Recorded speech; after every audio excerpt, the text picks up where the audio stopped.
Lessons learned. The key here is that we wanted to make these lessons learned for you guys really practical. Okay, Joe and I are kind of technology guys, and your first solution is, oh, it's got to be a technical solution. We wanted to show that there's not really, technology has its place, but there's some practical, commonplace things that you can do beyond just the technology portions of it. So what were our lessons? I'm going to go through them quickly, and then we'll dive into each one in a little bit more detail. How am I doing on time? Good. I think about 15 minutes. All right.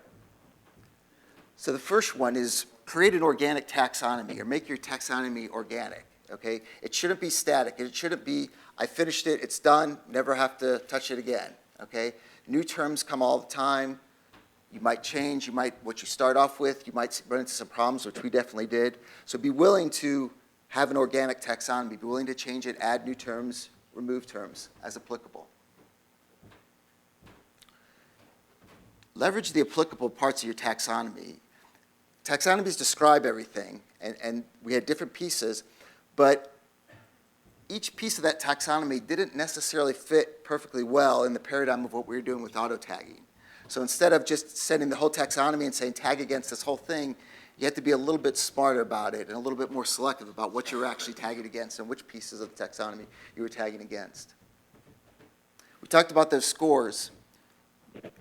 We found it very helpful to leverage those scores. So they're not absolute scores in that if one tag gets an 88 and the next document has the same tag with an 88, it doesn't actually mean the same.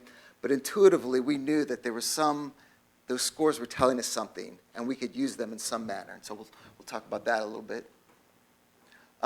Leverage a corpus. So Pool Party has the ability to create something which is called a corpus. It's basically a training set. So it's a way to show some documents to that extraction tool to let it do a little bit of learning to understand your documents a little bit better and tag a little bit more efficiently. And the last one is not as exciting, but having a repeatable ingestion process. You want a common way to get this data from point A in your data source into your knowledge graph, and you want it to be repeatable and you want it to be easy. Because when you go to the step one of changing your taxonomy, guess what happens? Anytime you change your taxonomy, you need to reindex, get that data back in there. And if you have a repeatable, easy-to-use process, it really makes things a lot easier. So let's dive into each one of these a little bit deeper. So the organic taxonomy, and again, I'm not sure that's even a word. I kind of made that up. But the whole idea, and Monica kind of coined this, is your taxonomy is a growing thing. She's gone through many, many iterations, going back and removing some words, adding new words. One of the things she likes to do is follow along on Twitter and see things that are trending, and consider, is there any candidates there to update my taxonomy? Pay attention to common words, and this is a little bit counterintuitive.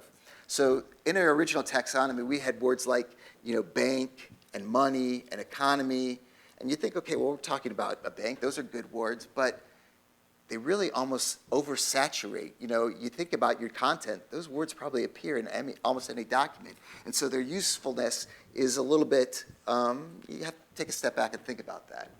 Also acronyms. As most organizations are, they had a lot of acronyms. Some were two-word acronyms.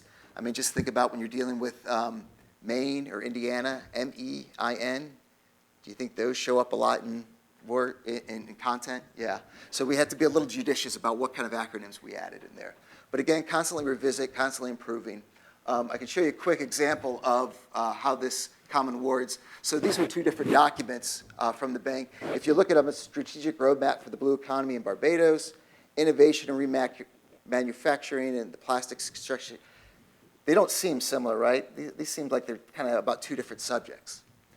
But if we looked at the taxonomy, and we kind of here made this flashy, a little bit contrived, but so here were some of the terms we had. Notice we had the term economy. Well, if you look over here, economy's here, economy's here.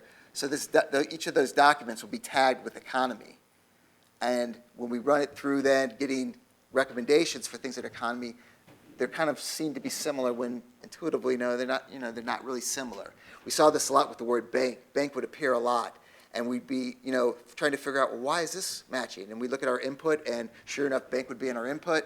And we look at the documents we're getting back, and bank was in there. And finally Monica was like, bank is not a good word. So again, non-technical solution, we removed bank from the taxonomy.